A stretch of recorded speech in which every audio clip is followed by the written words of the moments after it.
Good morning and welcome to Tuesday Talks from Georgia Institute for Plastic Surgery. Today we're going to talk about a very common question we get, which is how do you choose the size of an implant for a breast augmentation patient? Well, there are various ways to do it. I'm going to go over how I like to do it because I think it's really one of the most important decisions.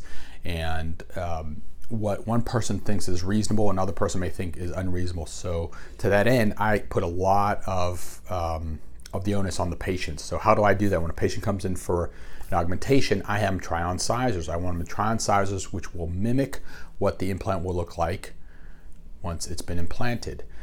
There's a little variation in size, but that's a smaller detail. So what I want the patient to do is try on sizers with the bra. They may try on with certain clothes. And I encourage them to actually come back as many times as they need to because it's a very important decision. I have them bring certain clothing that they may want to look, how will this look in certain types of clothing. Bring a trusted friend or a spouse who they can get their opinion as well.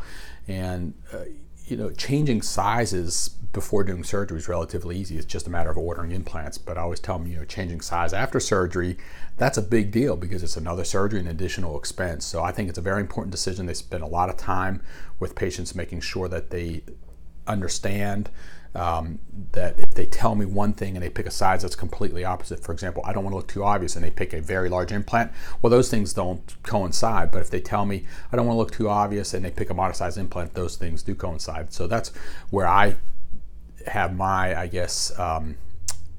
influence, so to speak, but I try to be very patient oriented and let them free reign to pick the size that they want. I do encourage them that if the first sizer they like, they love it, try something and make sure that they find, yes, this implant's definitely too big, yes, this implant's definitely too small, so that they don't fall in love with the first thing they try and then turn out after the fact they have a little bit of remorse. And of course I go over all the details early on, how things are going to look relative to like when things settle weeks and months down the road. Thank you.